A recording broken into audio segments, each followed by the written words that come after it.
Bonsoir à tous. À la une de ce journal, un grave accident mortel de la circulation est survenu sur l'axe Banganté-Foumbot. Le bilan provisoire fait état de 5 morts, dont un nourrisson de 9 mois et plusieurs blessés graves. Tous étaient passagers d'un bus gros porteur disposant de problèmes techniques, défaillance du système de freinage et roulant à vive allure. Vous allez suivre dans ce journal des témoignages des rescapés qui font état de ce que ces problèmes techniques étaient bel et bien connus du chauffeur durant le voyage à destination de Yaoundé. La situation sanitaire liée au coronavirus se dégrade au fil des jours au Cameroun. Des cas de recontamination se multiplient et d'autres cas graves inquiètent des spécialistes de santé publique. Cependant, aucune nouvelle mesure n'est prise pour juguler la deuxième vague d'épidémie meurtrière. Nous ferons le point au cœur de ce journal.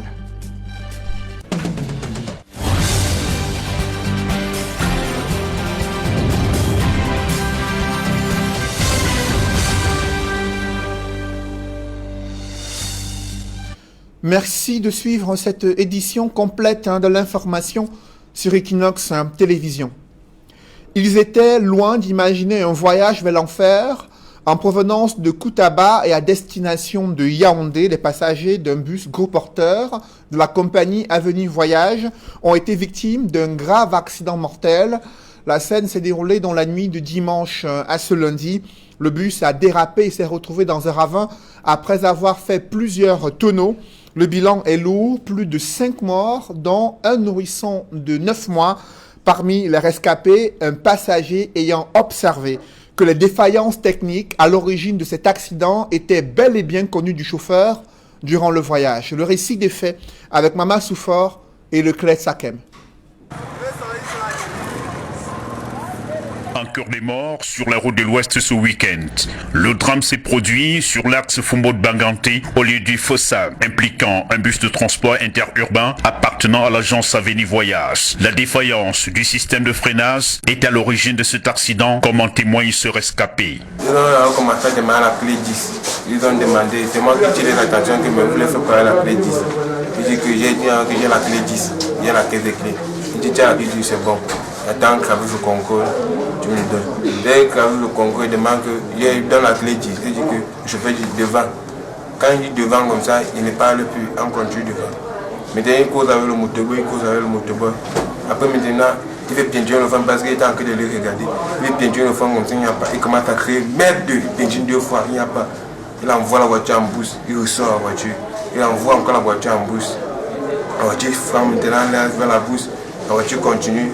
Ça continue, moi il m'accroche en bas, il m'accroche. La voiture tape l'arbre. C'est l'arbre qui fait la voiture inclinée. Pas la voiture volée avant que la voiture inclinée. S'en suivra une mobilisation tout azimut. Nous avons procédé à l'évacuation des blessés. Nous avons également mobilisé toutes nos équipes pour transporter dans les hôpitaux de référence. En l'occurrence, le centre de santé de Fossan, l'hôpital du district de Foumbot, avec l'aide du district de santé, référer tous les blessés en état de référence à l'hôpital régional de Bafoussam. Le directeur de l'hôpital du district de Foumbot, qui a reçu les premières victimes, dresse ici le bilan. Nous sommes sur le qui-vive depuis 1h du matin à cause de l'accident qui a eu lieu sur la route Fossette-Baganté. Je ne vais pas dire que nous avons reçu toutes les personnes qui étaient dans cet accident. Nous avons reçu 42 personnes, et parmi lesquelles il y avait déjà un mort.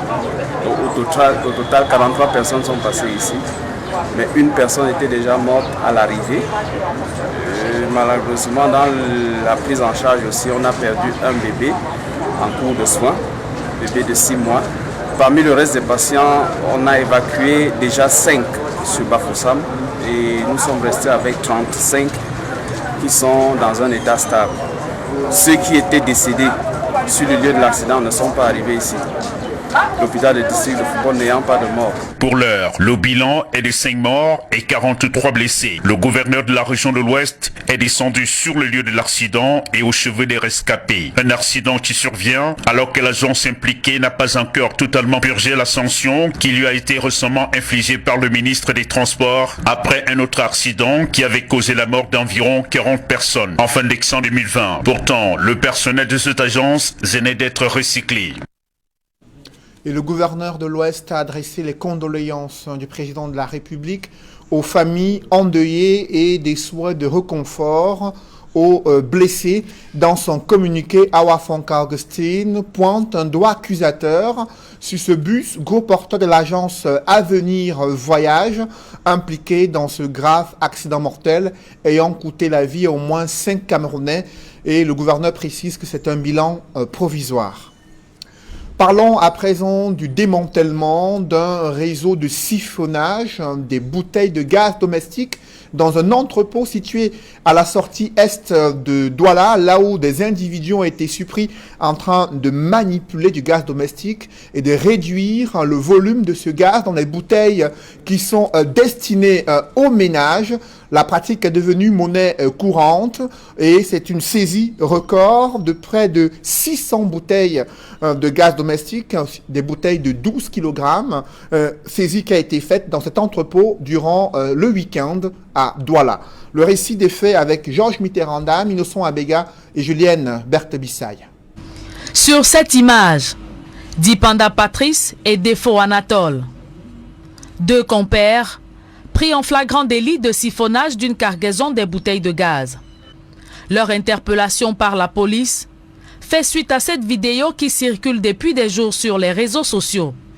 Leur activité consistant à diminuer la quantité de gaz dans les bouteilles de 12 kg destinées aux ménages. Également en leur possession, un arsenal de travail pour receler les bouteilles trafiquées. Alertés par la vidéo, les éléments de la brigade départementale de contrôle et de répression de la fraude dans le Vouri ont fait des pieds et des mains pour repérer cet atelier clandestin à Yassa, à la sortie est de la ville de Douala. Nous allons les saisir réellement et nous allons les mettre à la disposition de la police judiciaire pour les besoins d'enquête parce que ceux sur qui on a pu mettre la main, ce n'étaient que les exécutants. Certainement, la police va mener son enquête pour connaître ce qui se cache derrière cette activité-là. Pour la délégation régionale de l'eau et de l'énergie, les produits saisis feront l'objet d'un contrôle qualité avant sa mise sur le marché. Après l'expertise, s'ils savaient que le produit qui est à l'intérieur de bonne qualité, ils seront vendus aux enchères à partir de la procédure que le gouverneur, qui est le président de la cellule de lutte contre la contrebande, va mettre sur pied. Un des marketeurs arrivés sur le site invite les consommateurs à plus de vigilance à l'achat de leurs bouteilles de gaz. Nous profitons de cette occasion pour aussi faire un appel à tous les clients, à tous les consommateurs du gaz, puisque c'est de ça qu'il s'agit, que lorsqu'ils viennent dans un point de vente, il faut qu'ils exigent qu'on passe leur bouteille de gaz sur une balance. Parce qu'en réalité, ils devraient avoir le poids exact du produit qu'ils achètent. Si jusqu'ici, la provenance de ces camions reste encore inconnue, l'entrepôt est désormais sous-scellé et les deux infortunés détenus pour besoin d'enquête approfondie. Au-delà de ce fléau de siphonnage des gaz domestiques, il se pose à Douala l'épineux problème d'assainissement du secteur des mototaxis. Une énième rencontre s'est tenue dans les services du gouverneur. Samuel Dieudonné Iva Dibois a frappé du poing sur la table, exigeant que les leaders syndicaux puissent ramener de l'ordre dans leur rang. Il a été question d'identifier les conducteurs de mototaxis, de procéder à la distribution des chasubles, mais certains d'entre eux restent sceptiques quant à ces nouvelles mesures visant à assainir le secteur des mototaxis dans la ville de Douala. D'autres détails avec Dallas Kana et Cédric Ding. Il n'est pas question que Douala soit pris en charge par des bandits, donc la ville de Douala n'est pas réservée à ceux qui viennent faire du désordre. Le message du patron de la région du littoral à l'endroit des conducteurs de mototaxis de la ville de Douala est on ne peut plus clair. La rigueur sera de mise. Le processus d'assainissement de ce secteur d'activité va désormais passer à la vitesse supérieure. Un ensemble de mesures soumises par les syndicats des conducteurs de mototaxi aux autorités administratives, mais qui tardaient encore à être implémentées. Vous saviez, il y a de cela plus de 11 à 12 ans, il y a eu un laisser-aller dans la région du littoral, où chacun entre dans la ville, il a 500 000, il paye une moto, il envoie en route, il attend son argent. Ça fait plus de 10 ans qu'on est en pourparlers avec l'administration, qu'à la sortie d'une moto, le propriétaire, le conducteur a un permis de conduire et que la moto a au moins une carte grise et une plaque d'immatriculation. Ça n'a jamais été fait. On a eu toujours à nous traiter des bandits, des voleurs, des braqueurs. La récréation est terminée. Une rencontre entre Samuel Dieudonné Ivara Dibois et les leaders syndicaux du secteur des mototaxis qui intervient alors qu'un autre drame a été enregistré le week-end dernier au quartier Yassa, impliquant encore un conducteur de mototaxi avec en prime un mort sur le carreau. Il faudrait d'abord regretter, n'est-ce pas, qu'une dame meure de cette façon, comme beaucoup d'autres camions dans nos agglomérations, parfois arrivent à écraser des personnes sur les motos. Au sortir de ce conclave, un ensemble de résolutions ont été prises afin de former les acteurs du secteur et rendre plus simple leur identification par les personnes lambda. La réunion d'aujourd'hui, c'était une réunion de recadrage pour rappeler que le secteur de mototaxi, n'est-ce pas, connaît une réglementation assez fournie avec les textes du Premier ministre et autres transports. Il me souvient qu'il y a quelques jours, nous avons présenté un atelier, on a présenté à la société civile un plan d'action intitulé « Professionnalisation et assainissement du secteur de mototaxi ». Il y a la formation des mototaximens à la conduite et à la citoyenneté. Il aura son permis de conduire. Dans un registre communal, son numéro y sera porté et on leur donnera aussi une choisible visuelle. Seulement voilà, une nouvelle opération coup de poing annoncée en grande pompe plus d'une décennie après la sortie en 2008 de la circulaire du Premier ministre de l'époque, Inoni Ephrem, fixant les conditions et réglementations de l'exercice de l'activité de conducteur de mototaxi. Et malgré la pléthore des mesures appliquées par les différents préfets qui se sont succédés dans la ville de Douala, le mal persiste. Pire, il prend de l'ampleur, rendant même sceptiques certains leaders syndicalistes sur la capacité des pouvoirs publics à endiguer le phénomène. Ça peut être la fin des problèmes si eux-mêmes ils sont sérieux. Nous sommes dans une république et on connaît comment se comportent les administrateurs dans une république. S'ils sont sérieux, moi je dis à qui va entendre que je suis à 24 ans de syndicalisme. On a assez vu dans cette région du littoral. Aujourd'hui où la liberté s'est entièrement transformée en libertinage, on se lève en sapeur-pompier. C'est bien beau.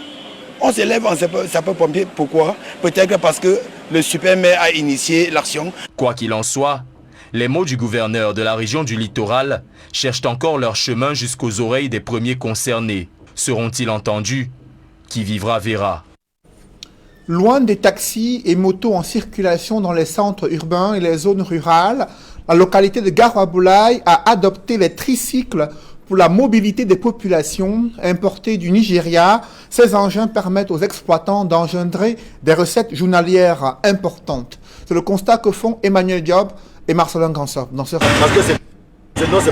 Pour qui débarque à Garoua-Boulaye, il y a juste deux modes de transport, soit par moto, soit alors à bord des tricycles qui pullulent dans la ville. En raison du chômage rampant, c'est à bord des motos que l'on retrouve le plus de jeunes.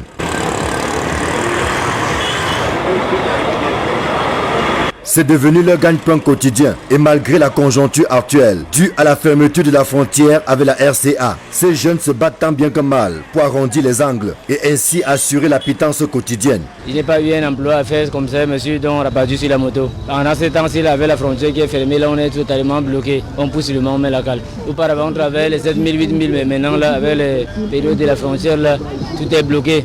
On ne travaille plus rien. 3 000 lames à peine. Il y a la consommation, il y a les petits transferts et tout, finalement on ne garde rien. Toutes les choses ici à Garambla, ça ne marche plus. Les grands commerçants aussi pleurent. Même nous les taximens aussi nous pleurent. En une journée maintenant, là, si tu sors en 5 heures jusqu'à même à 20 heures, tu peux te retrouver même à 4 000, 3000 comme ça. Donc c'est fort. Tu vas consommer, tu vas faire le marché avec tout ça, payer les loyers aussi, donc ça ne va pas. Des motos, il y en a des centaines qui sillonnent les coins et recoins de l'arrondissement de Gawaboulaye. Il y a aussi et surtout ces tricycles qui ne passent pas inaperçus, notamment au centre-ville de Gawaboulaye où on en compte des dizaines. Ces engins à 3 roues qui proviennent du Nigeria travaillent sur un itinéraire bien précis et l'on ne débourse pas plus de 100 francs CFA pour aller d'un bout à l'autre. Nous avons décidé nous aussi de tester un peu. On a l'habitude de prendre les motos à Yaoundé. Ici, on a au moins cette possibilité de s'asseoir dans ces motos à 3 roues. Oui, ça va, on peut dire qu'on est à l'aise, hein, on circule doucement. On a l'abri des intempéries, donc et puis on est un peu plus en sécurité quand même. Ici là-dedans, nous sommes très à l'aise. La sécurité est confirmée, on n'a pas de problème, on n'a pas de risque à bord de ces motos VIP à Gawaboulaye. Au lieu de prendre l'engin à 2 roues, il vaut mieux l'engin à 3 roues. Parce que ici dedans, tu es à l'aise, alors que l'engin à 2 roues, c'est toi-même qui es la carrosserie de cet engin-là. Alors qu'ici, là, ça c'est super. Tu vas dire que tu penses souvent ça, parce que c'est plus... Non, ça se passe un peu bien.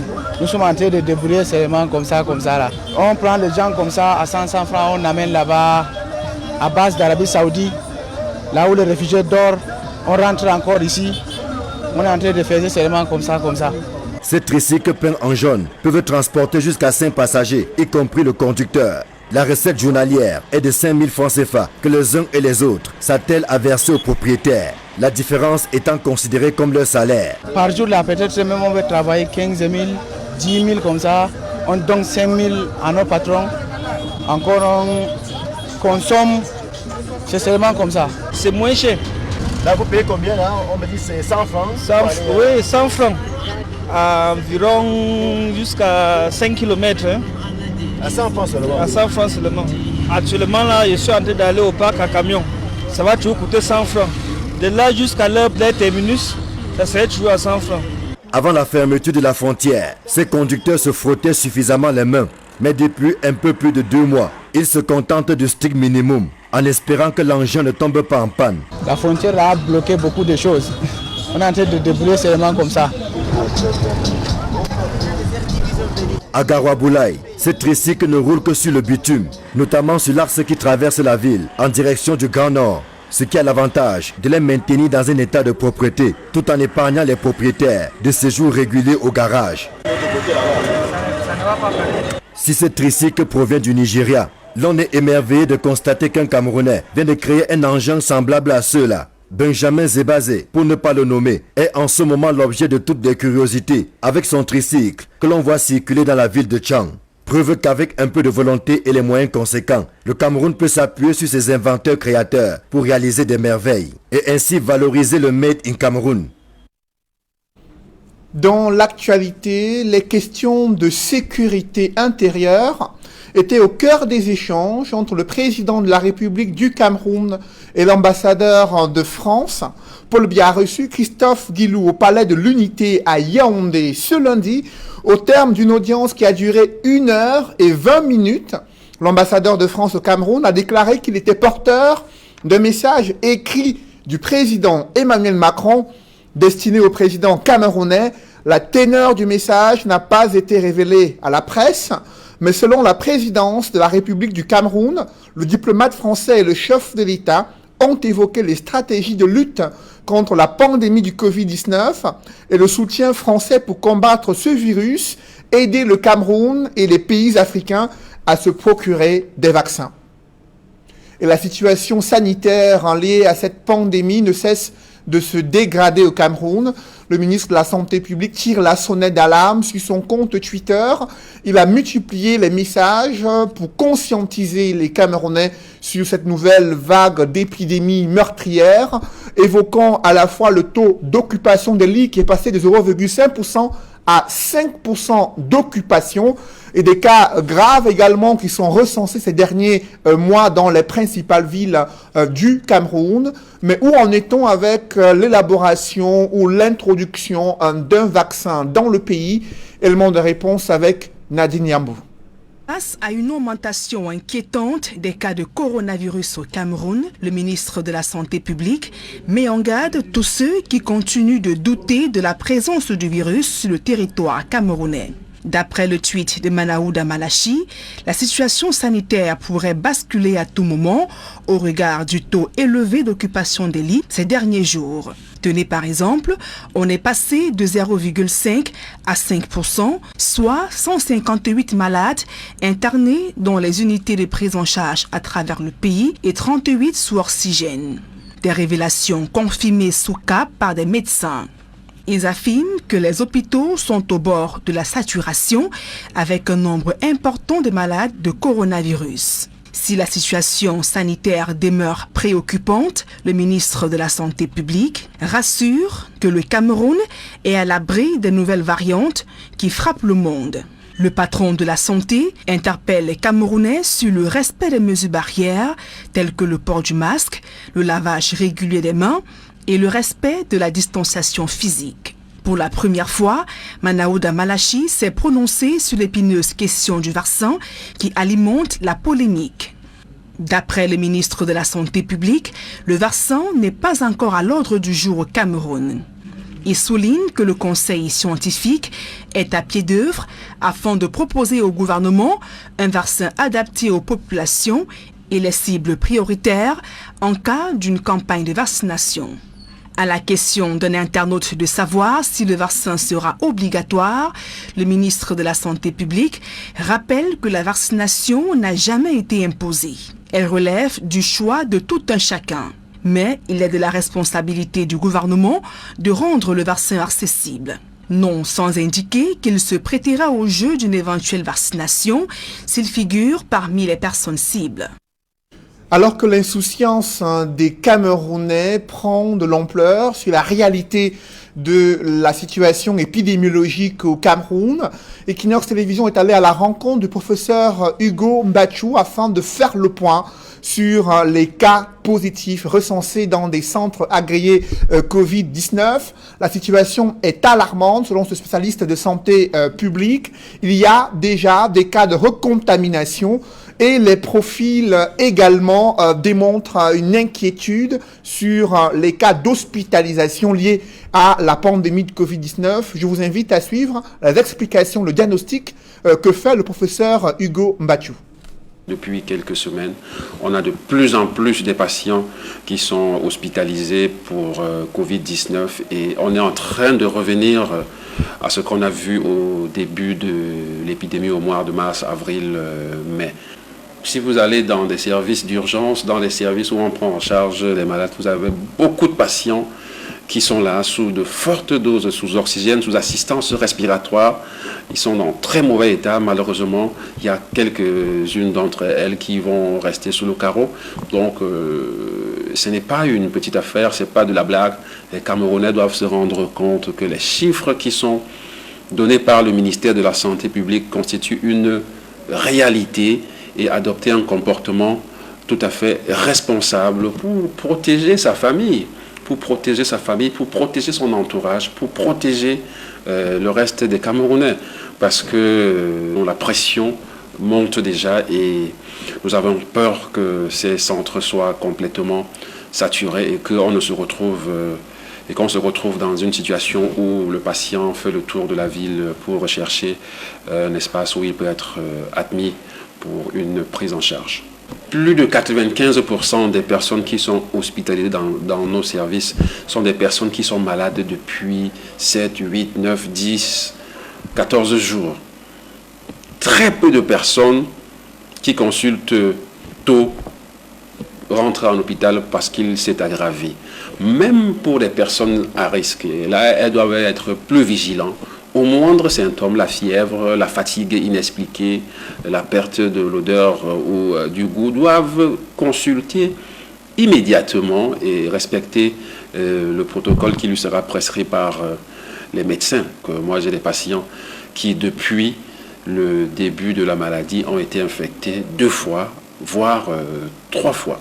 Donc, il faut faire attention. Si on a souffert du Covid-19, il faut par la suite, après la guérison, continuer à respecter toutes les mesures barrières, la distanciation qui sont recommandées par les autorités de notre pays. Et les personnes qui vont être souvent hospitalisées parce qu'ils sont fatigués, c'est une catégorie de personnes encore plus particulière. Ce sont des personnes souvent âgées, au-delà de 50 ans. Le risque est un peu plus élevé quand on a au-delà de 60 ans. Ce sont des personnes qui présentent des maladies à la base, des maladies sous-jacentes comme l'hypertension artérielle, comme le diabète, comme l'insuffisance rénale chronique, comme les maladies chroniques du cœur ou du poumon. Ce sont aussi des patients qui présentent une surcharge de poids. Le Covid est très attiré par des personnes obèses, donc dans nos services d'hospitalisation, ils sont là et ils présentent souvent des formes sévères de la maladie. Devant cette explosion des cas Covid-19, aucune nouvelle mesure sanitaire n'a été prise pour juguler cette deuxième vague d'épidémie meurtrière. Le ministre de la Santé publique s'est limité à réitérer les 13 mesures édictées par le chef du gouvernement et prescrites par le chef de l'État. Mais des spécialistes de santé publique estiment qu'il faudrait d'autres mesures plus importantes afin d'éviter cette pression à venir sur les centres agréés Covid-19. Et sur ce point, je vous invite à suivre les propositions faites par le professeur Hugo Mbachou. Oui, le confinement, c'est l'une des mesures les plus efficaces pour la prévention de la transmission du coronavirus. Mais maintenant, c'est une décision assez forte. Certains pays ont observé le confinement, d'autres non. Il y a des raisons particulières dans un contexte qui est celui du Cameroun. Pour des raisons économiques, je suis tout à fait d'accord que l'impact sera très énorme, mais il faudrait quand même qu'au niveau de la population, qu'on observe qu'il y a quelque chose, qu'on sente que le Covid-19, il est là. Moi, je pense qu'il faudrait qu'on reprenne avec l'interdiction d'un certain nombre d'habitudes que nous reprenons comme s'il n'y avait rien. Quand vous allez dans nos marchés, dans les grandes rues, on ne sent pas qu'il y a cette pandémie dehors. Il faudrait que nos autorités peut-être prennent des mesures qui vont montrer aux Camerounais qu'il y a quelque chose, quitte à interdire un certain nombre d'activités dans les bars, dans les marchés, ou alors réguler le fonctionnement de ces structures-là. Et moi, non, le coronavirus, il est bel et bien là. Peut-être qu'il faudrait que chacun à son niveau ait un membre dans sa famille qui soit malade pour se rendre compte que la maladie existe, elle est bien là. Il faut se protéger avec les mesures barrières, le port du masque. Dans un taxi, dans un transport en commun, un bus, ainsi de suite, il faut absolument, ça doit être obligatoire. Parce que vous avez quelqu'un qui est à côté de vous, ainsi de suite, quand il parle, comme je suis en train de parler. Donc il y a des virus qui peuvent s'échapper et infecter celui qui est en face de vous.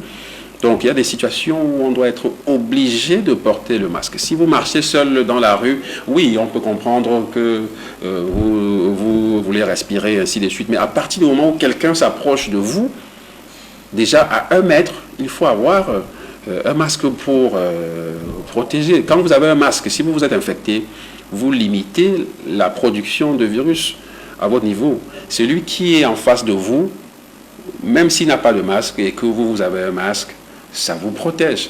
Le lavage régulier des mains ou l'utilisation régulière de solutions ou de gel hydroalcoolique, il faut respecter la distanciation. Il faut éviter d'aller dans des endroits qui sont attroupés, les rassemblements, les réunions qui ne sont pas vraiment indispensables. Il faut rester chez soi et attention, un test peut être négatif alors que c'est vraiment le coronavirus.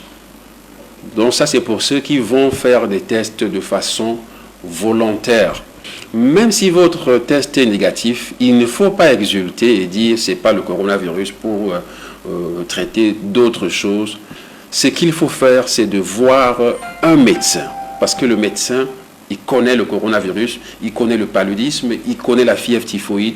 Il peut utiliser d'autres stratagèmes, ça peut être d'autres examens, la radiographie ou des examens de sang, pour pouvoir faire la différence entre le coronavirus, le paludisme, la fièvre typhoïde.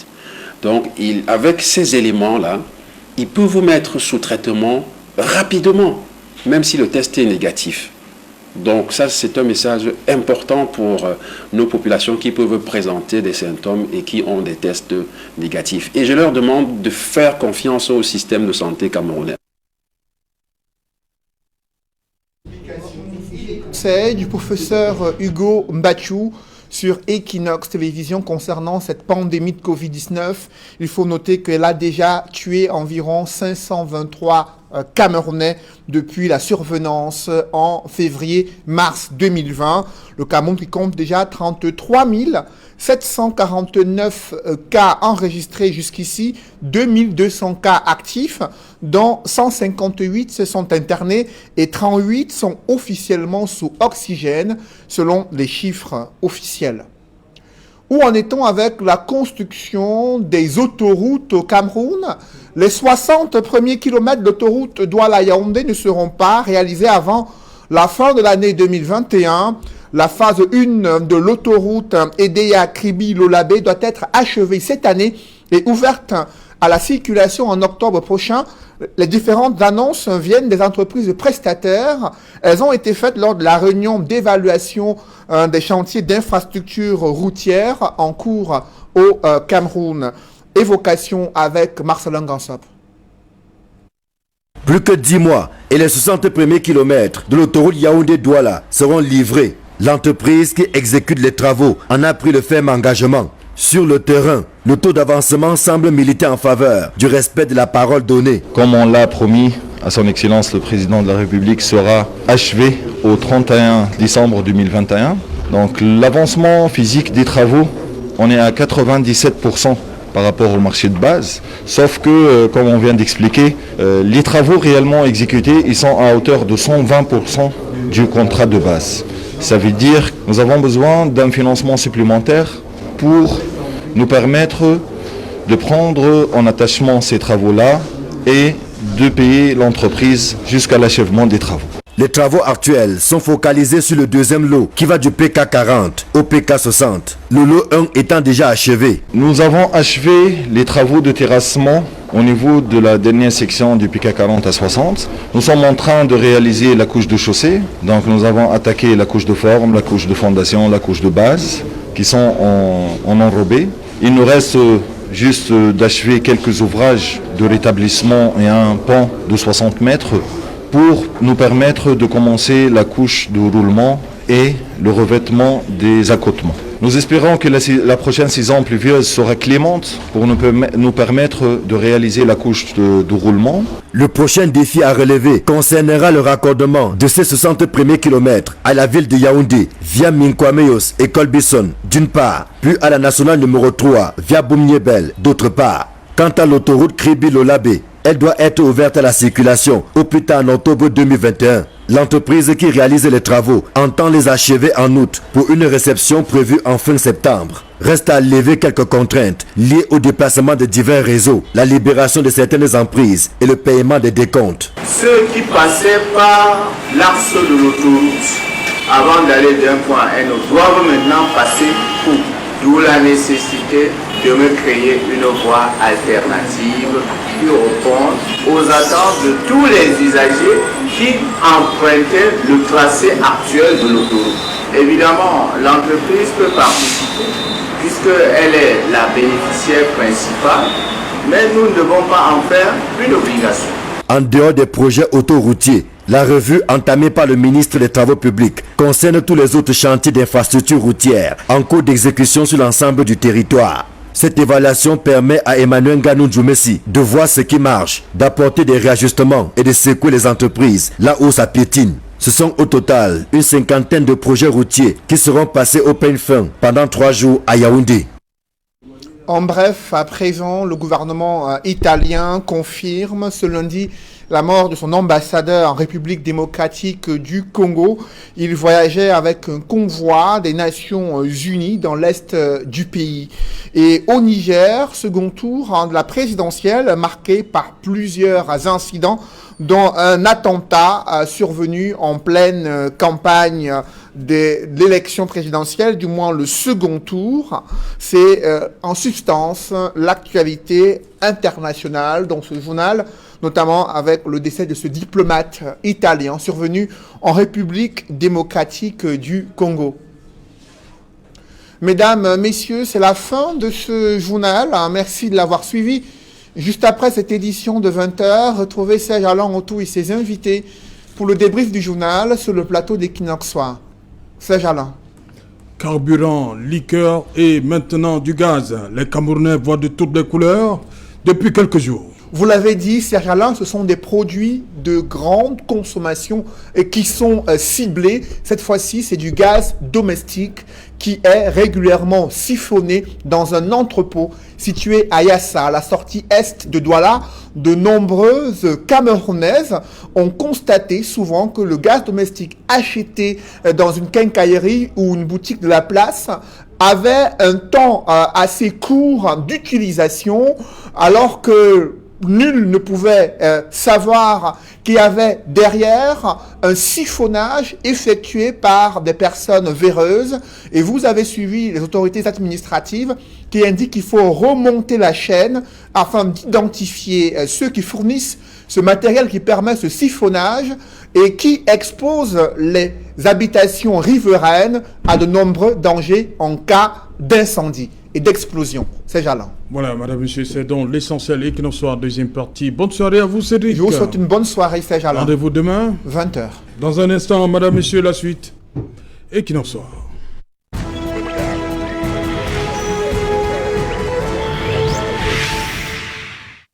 Tour sur le plateau Equinox Soir, deuxième partie consacrée au débrief du journal, toujours en compagnie de nos invités. René Stéphane Ngoué de l'Union des populations du Cameroun, Georges Sémé, journaliste. À côté de lui, maître Fabien Kenyé du mouvement pour la renaissance du Cameroun et Hilaire Zipan. J'ai failli dire premier du mouvement progressiste. Oui, je sais que... Coordonnateur. J'ai voulu dire coordonnateur. Oui, c'est exact. Voilà, coordonnateur du mouvement progressiste. Exact. Hilaire Zipan. Voilà, Hilaire Zipan, vous avez vu ces images font le tour des réseaux sociaux depuis le week-end, je crois. Qu'est-ce qui se passe avec les produits Est-ce qu'on ne met pas assez? Les Camerounais n'ont pas assez souffert comme ça. Oui, on a vu le carburant qui a provoqué ce qu'on a vu au niveau de la falaise de Tchang.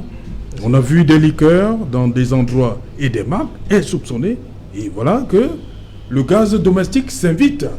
Ça c'est vrai. Il faut dire que c'est des sujets où c'est des secteurs extrêmement sensibles. C'est d'autant plus qu'il faut la sécurité à toutes les étapes. Et malheureusement, une fois que le produit est sorti du cadre des sites les plus appropriés et les plus sécurisés, il est de la responsabilité complètement du chauffeur qui en est pratiquement le propriétaire, pour dire en français simple. C'est-à-dire que lorsqu'un camion est sorti de la SCDP, il a été scellé, il a été vérifié, il n'en demeure pas moins que cela peut se permettre à certains étapes. Je pense que pour sécuriser cette activité, pour certains marketeurs, ils ont mis des caméras à l'intérieur des voitures. Et ils ont extrêmement des suivis en ce qui concerne. Une fois que le camion s'arrête, tout de suite, la caméra rentre en zone de mire pour savoir pourquoi c'est arrêté. Et on essaie de savoir exactement. Il y a des codes barres. Vous êtes au niveau du carburant. Si, ça c'est pour le carburant. Oui, oui. Pour ce qui est maintenant du gaz. Ce qu'on a vu, voilà, peut-être il y a ça. Il y a l'enfûtage. Et certainement, il y a un seul site, pour ce qui est dans le voilà, qui est à Bonabéry. Mais une fois que l'enfûtage est fait, il est de la responsabilité naturellement de celui qui est le transporteur, qui peut parfois, dans les délais de temps impartis, non autorisés à circuler, au-delà de 18 heures, garder le produit par devant lui. À ce moment-là, les sites de stockage et de gardiennage ne sont pas tout à fait appropriés. Et c'est la raison pour moi de le dire ici que une idée extrêmement importante développée par le syndicat vise à ce qu'on puisse avoir un site tampon où tous les produits non livrés dans la localité puissent se regrouper là-bas. C'est-à-dire qu'on ne peut pas permettre à un chauffeur de repartir avec le produit et de garder dans son propre site. C'est extrêmement sensible. Et là, on l'avait discuté avec le nouveau maire de la ville, qui était tout autour de Bépanda, c'est-à-dire que tout autour du stade, vous avez vu le templaire là. Nous osons croire que ce projet va continuer, parce qu'il y a encore un autre phénomène que vous ne constatez pas. Quand vous sortez très tôt le matin, vers 5h du matin, à l'entrée des CDP, vous voyez des camions qui sont stationnés pour entrer dans les CDP. Je rappelle en passant qu'un camion vide est plus dangereux qu'un camion chargé. C'est contrairement à ce que les gens pensent. Et donc je pense que tout ça, c'est des normes sécuritaires dans lesquelles il faut approprier. Et donc pour parler pour ce phénomène précis, c'est de la responsabilité naturellement de celui qui a l'instrument de transport. Mais il n'est pas garant de la moralité de ceux qui travaillent dans son truc. Et là, c'est la difficulté qui se pose. Parce que j'entends dire, le matériel est très simple. On la pierre. Ah bon? Oui, c'est très simple, c'est pas très compliqué. Okay. C'est un détendeur avec une pression de gaz. Vous donnez des idées là. Ok. Voilà. Échange de semaines. Qu'est-ce qui s'est réellement passé à Yassa? Comment comprendre ça? Le gaz domestique? Alors, le gaz de pétrole liquéfié, parce que c'est une zone très reculée. Oui. Une concentration humaine. Il y a une concentration humaine, mais après il y a ça, il y a des endroits où qui sont pas très habités. Oui. Et c'est exactement à ce niveau-là qu'on a découvert ce garage. C'était un entrepôt où il y avait plus de 15 camions citernes qui étaient effectivement en charge de convoyer le gaz de pétrole liquéfié des différents marketeurs. Mais au lieu d'aller vers la destination privilégiée... Vous dites une quinzaine de camions, donc ça veut dire que... Une quinzaine de camions citernes, bien évidemment. Oui, il y en avait même qui étaient encore tout neufs. Oui. Mais au lieu d'aller à la destination privilégiée, ils ont préféré aller d'abord dans cet entrepôt afin de siphonner effectivement le gaz avec des bouteilles de marketeurs originales.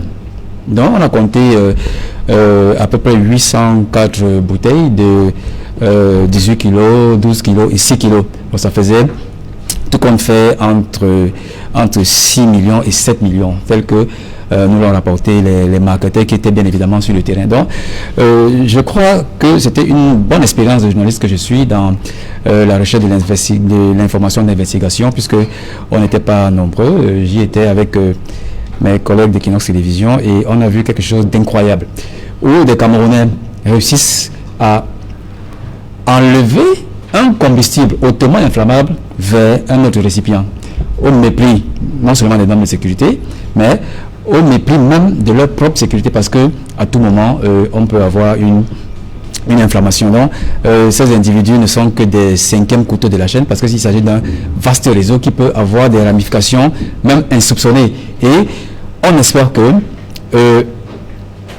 ceux qui ont été interpellés, c'était 2 personnes qu'on a trouvé ce chantier, ils ont été interpellés. On espère qu'ils ne seront pas libérés après. On espère également que ils seront... 2 personnes, vous avez parlé d'une quinzaine de camions. Oui, mais il n'y avait que sur l'entrepôt, dans l'entrepôt 2 personnes. On a trouvé 2 personnes parce que ils viennent par vague de chargement. On a circulé que des gens arrivaient pour... Bien sûr, ils viennent par vague de chargement. Donc on était peut-être au 5e chargement et ce sont les malheureux qui se trouvaient à l'entrepôt qui ont été arrêtés. Bon, on espère donc que les enquêtes iront jusqu'à terme afin de démanteler tout le réseau, parce que ça ne peut pas seulement s'arrêter à ces 2 individus qui, manifestement, étaient même surpris de voir tous ces déploiements administratifs, policiers autour d'eux, parce que certainement le réseau est vaste. Mais je dis que aucune condition humaine, que ce soit la souffrance, la pauvreté, la misère, ne peut justifier un tel trafic. Il s'agit d'abord de la contrebande, mais il s'agit aussi d'un auto-suicide, d'un suicide. Parce que lorsqu'on a vu la vidéo, il y a eu un transportement de liquide inflammable vers un autre. Et je crois qu'il faut tirer un coup de chapeau au maçon qui a filmé la vidéo et l'a envoyé sur les réseaux sociaux, parce qu'il s'agissait d'un maçon qui était à un immeuble situé à quelques mètres, qui a filmé depuis un mois. Depuis un mois bien avant que... Oui, depuis un mois bien avant que... des images. Bien sûr, mais le trafic était tellement récurrent qu'il en a eu marre. Le temps de recouper. Effectivement. Il a donc balancé les images sur les réseaux sociaux et le même jour, on a mis la main sur ces personnes. Mais il y a un aspect important à évoquer.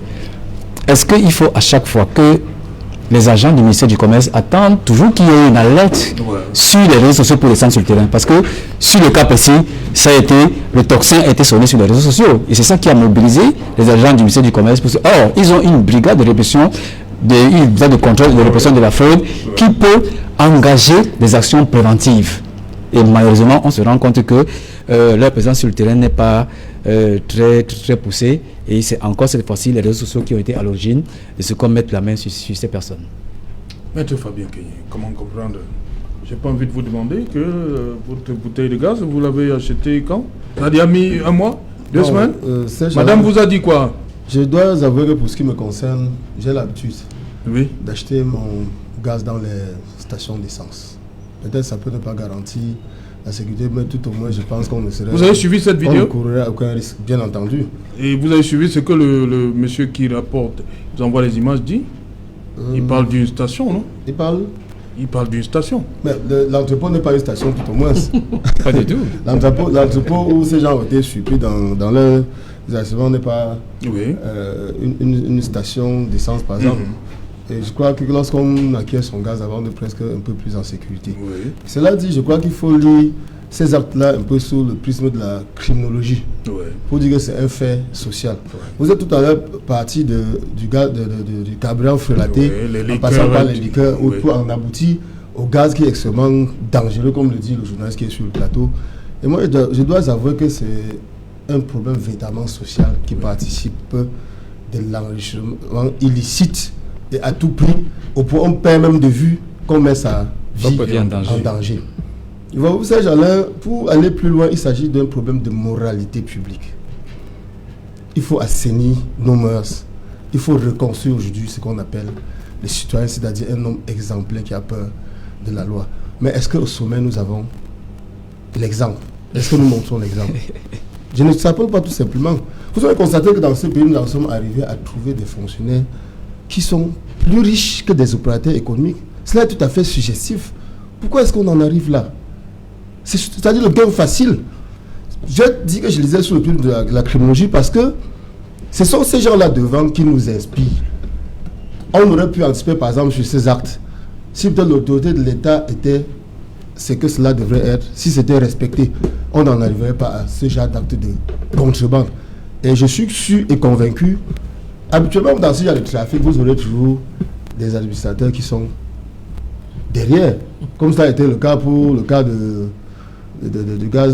carburant frelaté qui a causé la mort après de 53 personnes au niveau de la falaise de Samsung, où il a été dit qu'il y avait des douaniers qui étaient impliqués et venaient traverser un poste mixte. Ça a été démenti ensuite. Cela a été démenti par quoi? Par les douanes. Au-delà, cela a été démenti. La douane ils ont dit qu'il n'y avait pas de douanier. Je crois qu'ils ont mené une enquête, ils ont certainement mené une enquête autour. Mais il n'en demeure pas moins qu'au sommet de la côte, il y avait bien entendu un poste de contrôle mixte. Pour dire que l'État devrait prendre ses responsabilités pour que ce genre de choses ne se passe pas. Et habituellement, ce genre de trafic procède des crimes de misère. Moi, je ne le lis pas tout simplement en tant qu'homme de droit. Je suis sur le plan, je extrapole un peu sur le plan de la sociologie. Que c'est sur le plan, pour dire que c'est un crime de misère. Ces personnes, je ne pense pas qu'elles sont tellement, je pense qu'elles sont tellement misérables qu'elles ne s'imaginent pas que le danger qu'elles courent en manipulant ici du gaz, qui est une matière extrêmement dangereuse. Voilà. Merci René Stéphane Gouy. Est-ce que la misère peut donc tout justifier? Non. Est-ce que du fait de la misère, on doit mettre sa vie en danger? Non, la misère. Et on va dire, on passe de 12 kilos. Georges Semeon, on passe de 12 kilos à combien là? À la moitié. Donc 6 kilos. 6 kilos, voilà. 9 kilos. Mais disons que la misère n'explique pas tout. Oui. C'est pour ça que je reprends à mon compte tout ce qu'a dit Maître. Il faut que nos systèmes de valeurs reprennent du sens. Il est inadmissible qu'on soit dans une nation où tout le monde cherche à tricher. Et c'est pour ça que je disais tout à l'heure qu'il ne faut pas que les effets d'annonce nous éblouissent. Parce que le club de Matango, d'hier dimanche, où les Camerounais partent boire le vin de palme, tout le monde sait que ce vin-là, on y ajoute un peu d'eau, un peu de sucre, un peu de... Et ils boivent quand même. Ils boivent quand même. Vous allez dans une échoppe, vous achetez le parfum, vous vous rendez compte que... Mais on est dans un pays d'immoralité. L'immoralité est devenue la règle. Vous allez au marché central, vous achetez un pantalon, alors que c'est des... Vous allez loin au niveau du pantalon, prenez la viande que les ménagères achètent. Ah, il y a la viande... Mais parfois on vous dit c'est la viande du chien. Elle est faisandée parfois. On vous dit à l'achat là. Mais non, on ne peut pas vous le dire à l'achat, puisque nous sommes installés dans une nation où aujourd'hui, on va, comme il a dit, vers la course vers l'argent, l'enrichissement illicite. Et tant qu'on laissera ça prospérer, on va vivre... Ça. Il n'y a pas que le gaz, il n'y a pas que le carburant frélaté, tout est frélaté, tout est trafiqué. Et c'est pour cela qu'on a pris beaucoup de temps. J'adhère entièrement à ce que disait Hilaire Zipan tout à l'heure, qu'il faut qu'on s'organise pour proposer autre chose à la nation. Mais je ne veux plus qu'on nous parle des organisations comme c'est-à-dire qu'on se regroupe pour n'importe quoi. En 1992, nous avons fait l'Union pour le changement. On a mis en mal le pouvoir en place. On a fait la tripartite. On a fait la tripartite pour récupérer certains. Et lorsque le chairman est allé aux États-Unis, s'est reposé parce qu'il avait marre d'être dans une villa encerclée et que les gens découvrent en 2018 comme si c'était la boussole qu'on réinventait. Parce que même en 92, Funda a été encerclé. Lorsqu'il revient avec une photo, il aurait salué Clinton. Et que Clinton viendrait au Cameroun libérer les Cameroun comme Moïse a fait avec le peuple du Juif. On a vite fait de lui dire, si c'est ça le regroupement de l'opposition, nous ne faisons pas partie. C'est la même chose qui s'est passée. Je profite du fait que Maître Kenny est sur ce plateau avec le MRC. Si le MRC nous avait invités pour parler de la Constitution, donc j'ai évoqué là tout à l'heure, si le MRC nous avait invités à un regroupement pour parler du code électoral, de l'organe électoral, il est évident que même les permettez que j'aille juste au bout. Alors, par contre, qu'est-ce que le MRC a fait au lendemain des élections? C'est de dire qu'il court vers la victoire volée. Par expérience, nous, les nationalistes qui sommes là depuis 73 ans, on ne peut pas faire un regroupement autour d'une victoire volée. Okay. Donc, j'ai dit à Hilaire Zipan, qui me connaît, qui connaît quelles sont mes convictions et quels sont mes regroupements, que oui, nous sommes d'accord pour un regroupement de l'opposition, et ce mot de l'opposition, nous le rejetons. Des familles politiques. Il n'y a que 2 familles politiques au Cameroun, il n'y en a pas 360. Il y a les nationalistes qui incarnent l'UPC, et il y a les républicains qui incarnent le RDPC. Il y avait des partis satellites dans chacun des camps. Malheureusement, le camp nationaliste est disloqué en ce moment. Et c'est pour cela que nous lançons un vibrant appel à tous les Camerounais, que nous avons convoqué un congrès de rassemblement au mois de septembre 2021 avec la thématique sauver l'UPC pour sauver le Cameroun. Voilà, il faut reconstruire la famille nationaliste. Moi, je n'avais pas encore terminé avec... je n'avais pas terminé avec le gaz. Vous allez répondre. D'abord, Georges Sémé, on a suivi dans le reportage un marketeur qui demande aux clients d'exiger que les bouteilles soient pesées. Alors, nous avons poussé... C'est faisable, hein? Oui, bien sûr. Nous avons poussé nos enquêtes jusqu'à aller sur certaines plateformes de ces marketeurs et nous avons effectivement constaté qu'il y a des balances. Il y a des balances qui pèsent votre produit à l'achat. Alors, il suffit juste au consommateur de l'exiger. Et lorsque ce produit ne répond pas à la pesée normale, vous dénoncez tout simplement. Et je crois que le marketeur l'a clairement expliqué. Donc, il appelle à la responsabilité même du consommateur. Parce que eux, à leur niveau, dans les bureaux, ils ne sont pas du tout au fait de ce qui se passe sur le terrain, sur les pistes. Donc, chaque consommateur qui est en face d'une bouteille qui n'a pas le poids requis devrait tout simplement dénoncer. Et ça, là, c'est lorsque, comme Maître Kay, vous achetez votre produit sur une station. Mais il y a des personnes qui font le même commerce dans le quartier. C'est ceux-là qui vendent généralement des produits qui ne sont pas en norme. Même à ce niveau, vous pouvez saisir qui de droit pour dénoncer le fait qu'on vous vende un produit qui ne soit pas. Donc, on appelle ici à la responsabilité des consommateurs afin que ce type de trafic s'arrête. Et ce n'est pas seulement le cas avec les gaz de pétrole liquéfié. Vous l'avez dit, il y a les tomates concentrées, il y a les pains, il y a le carburant, etc. Donc, c'est quelque chose de général et ça demande véritablement un sursaut du consommateur, mais d'abord une prise de responsabilité ensuite du ministère qui est quand même en charge de contrôler et de réprimer la fraude dans nos différents marchés. Maître Kenyé, j'étais en train de dire, finalement, nous en arrivons à ne plus s'entendre alors que je pensais qu'on filait le point. Non, on s'entend très bien. Moi, je voudrais dire l'UPC. Pourquoi il vous a lâché à quel moment il vous a lâché à quel moment? Je vous dis que le MSC court tout simplement à une victoire volée. Je dis que cela n'est pas. Non, j'ai dit que c'est l'idée du regroupement. L'idée du regroupement, pas en ce qui concerne le regroupement, je vous ai demandé si vous avez tendu quelque main que ce soit. Il me semble lors de la campagne présidentielle d'octobre 2018, le MSC était ouvert à toutes les sensibilités politiques. Nous n'avons reçu personne, nous l'avons dit et déclaré. En retour, nous n'avons reçu que des flèches. Au-delà de ça, vous devez savoir aujourd'hui que le MSC paye le prix lourd des revendications politiques, paye le prix lourd aujourd'hui de la démocratie. Ça, c'est l'actualité. C'est nous qui sommes aujourd'hui. J'ai bien dit aujourd'hui, ce sont des faits, puisque vous participez au moment des élections, nous nous empêche même puisque M. Hélène Zipan parlait tout à l'heure des faits. Moi, je vous dis, les faits aujourd'hui, c'est que le MSC contrôle la boussole politique du Cameroun et nous en payons le prix lourd parce que pour avoir fait seulement des revendications, ça c'est une évidence. En termes de statistiques, vous avez vu les faits MSC partout, que ce soit sur le plan international ou sur le plan national. Même dans l'inaction, nous sommes poussés jusqu'au dernier retranchement. Voyez-vous, pour avoir boycotté les élections, nous avons été poursuivis. Pour avoir revendiqué le code électoral consensuel, qui est l'objet de ce soir, nous avons été mis en prison. Nous sommes pratiquement près de 400 francs. Donc, près de 400 personnes dont je ne saurais vous permettre ou accepter que vous disiez pour être poli que le MSC ne court qu'après une victoire volée.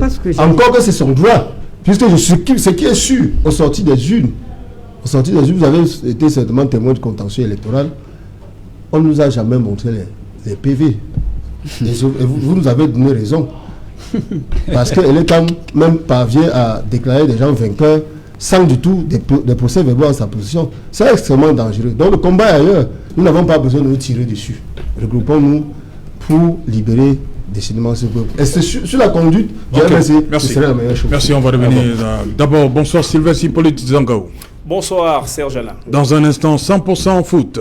100% foot avec les clivages dans ce football camerounais. Désormais, le CPG d'Albert Bida contre la Fédération camerounaise de football, pour laquelle Sédou Bombondieu assure l'intérim de la présidence. Eh bien, on scrape l'échillon de ce côté. Paul Biya n'a pas été écouté après avoir appelé les différents acteurs à ramener de l'ordre et le calme au sein de ces fédérations. Le 10 février dernier, en s'adressant à la jeunesse, il a adressé ce message, mais malheureusement, il n'est pas écouté jusqu'ici. Ce sera l'un des points à l'ordre des débats ce soir sur le plateau de 100% foot, au cours duquel, cette émission au cours de laquelle nous reviendrons également sur la belle victoire des Lions junior à la CAN des moins de 20 ans avec un doublé du fils de Samuel Eto'o, Etienne Eto'o Pineda, qui a inscrit donc un doublé samedi lors de cette belle victoire des Lions U20, 4-1 sur le Mozambique. Nous parlerons également de ce football camerounais qui ne se joue pas, mais des clubs qui se battent comme des beaux diables pour briller à l'international. Le cas de Coton Sport de Garoua, qui s'est brillamment qualifié dimanche pour la phase de poule de la Coupe de la Confédération Serge Alain. Et comme invité, nous irons à Yaoundé, bien évidemment avec la magie de la connexion en direct, les représentants de la Fédération camerounaise de football de Sédou Bombondieu et de CPG d'Albert Bida, et en plateau d'autres invités pour cette édition de ce soir. Voilà, la magie de la connexion, c'est Marlise Mikomo et Raphaël Dipanda Equinox. Voilà, Hilaire Zipan, voilà, tous ces débats, qu'est-ce qu'on en sort là? Vous savez, et les CAM a commencé, vous appelez à l'organisation, au regroupement, je préfère l'expression. L'expérience commande que l'on puisse avoir l'attitude de suffisamment de retenue. Quel que soit le combat que vous menez, il faut être organisé. Tout à fait. Quel que soit le combat que vous menez, il faut la synergie de tout le monde pour gagner. Ce n'est pas en se dispersant que l'on gagne un combat. Je l'ai dit dans l'entame de ce débat. Donc il ne s'agit pas ici de venir dire c'est nous qui avons porté au plus haut le combat du consensus. Et dans la France, maître, dans la France, vous voulez un code consensuel. Et dans le mot consensuel, comment on trouve le consensuel? Il y a la société civile, il y a le groupe, il y a tous les partis. Comment on trouve le consensuel? Je vais poser la question, comment on trouve le consensuel? Je vous ai parlé des partis civils, des différents partis politiques. Les partis représentatifs. Les sociétés civiles ne participent pas. La société civile ne participe pas. Elle participe. Elle ne participe pas au concours, elle ne concourt pas à la conquête du pouvoir. Elle ne concourt pas. Donc nous perdons pas. Donc vous savez. La solution que vous proposez, c'est quoi, s'il vous plaît? Il faut se regrouper. Et je vais vous dire, je vais vous faire une révélation qui va vous surprendre. Écoutez-moi bien, maître. Est-ce que vous savez que l'opposition à l'Assemblée nationale aujourd'hui, si elle s'était regroupée, elle aurait plus de postes que ce qu'elle a. Je vous prends un cas. Lorsque vous avez un groupe parlementaire, vous avez le président du groupe, un vice-président, un questeur, un secrétaire, un vice-président du groupe. Et dans la pratique, ça change quoi? Ça vous donne la possibilité de vous exprimer. Pour dire quoi? Pour faire quoi? Mais pour voter des lois? Le débat. Non, pas de ça. C'est tout le ce genre de mascarade. Mais c'est pas ce genre de cinéma. Ça ne peut plus se passer comme ça. On ne veut pas une assemblée de figuration. J'inverse. Qu'est-ce qui a permis au professeur Maurice Kamto d'être candidat à l'élection présidentielle? Dites-le-moi. L'élu. Il avait un député et des conseillers. Et maintenant, il y en a plus. Il en a plus. Et de l'expérience que nous avons acquis, nous avons compris que ça nous a rien apporté. Nous sommes vous avez demandé qu'en 2018, que l'on vienne se regrouper derrière Maurice Kamto. Tout à fait. Le professeur Maurice Kamto était candidat parce qu'il avait des élus. Tout à fait. Donc il remplissait les critères.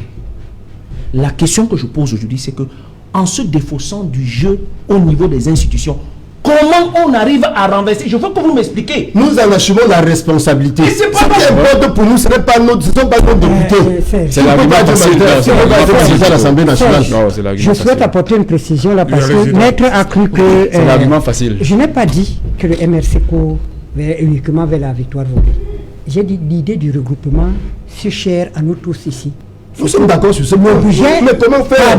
Pardon, que je termine pour que vos téléspectateurs comprennent, parce que je sais que lorsque vous interprétez mal... Vous n'avez pas les mêmes téléspectateurs. Non.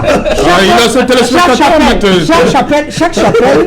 qu'il soit chacun... Non. Chaque formation... Qui vient de faire que je me dise parce que... Allez-y donc, allez-y. Je souhaite que... C'est une technique pour l'empêcher. Oui, je souhaite que vous compreniez que je ne suis... Moi, aujourd'hui, je vous reconnais la force qui est la vôtre. Merci. Et cette force-là doit être au service de elle est temporelle. Cette force est temporelle. S'il vous plaît. Je vous rappelle que je n'ai pas dit. J'ai dit que si vous voulez nous regrouper, nous les nationalistes, pour un regroupement, ne nous dites pas venez vous regrouper parce que vous courez vers une victoire volée. Dites-nous que venez vers nous, on va se battre pour le changement de la Constitution. C'est ce que j'ai dit. Merci. Je n'ai pas dit que le MRC court seulement vers la ville. Merci. Il faut que la précision soit là. Merci, cher monsieur, d'être venu. Merci. Et je lance toujours mon cri à toute l'opposition, nonobstant le fait que je demande à l'opposition que l'on se retrouve. Voilà, on vous a compris. Merci René Stéphane. Avec ta permission, je ne saurais manquer sans dire merci à Tokombori. À Tokombori, autant pour moi. Qui a accueilli Maman de Monté. Voilà. Bien entendu. Et qui a démontré que le MLC avait du terrain partout au Cameroun. Jean Semé, merci d'être venu. Merci, tout le plaisir a été... Oui. Tout le plaisir a été pour moi de revenir sur ce plateau après. Je vous en prie. Un long moment d'absence. J'espère avoir été éloquent à l'attention de nos auditeurs. Voilà, merci beaucoup. Le conseil du PC pour sauver le Cameroun, c'est le mot de fin pour eux. L'unité de l'opposition pour changer le Cameroun. Non, c'est 2025, on est en 2025. L'unité de l'opposition. C'est pas la campagne. L'unité de l'opposition. Voilà, merci, on vous a compris. Madame, monsieur, nous sommes arrivés au terme de cette édition Equinox. Rendez-vous demain lorsqu'il sera 19h. Bonsoir, Mfida 4.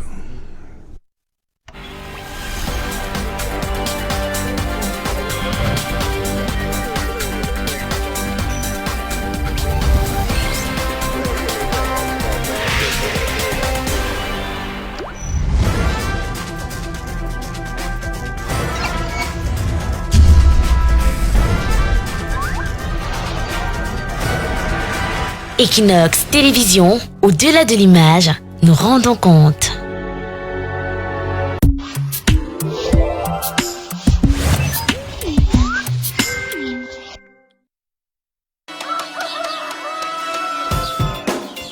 Maman, c'est l'heure du marché.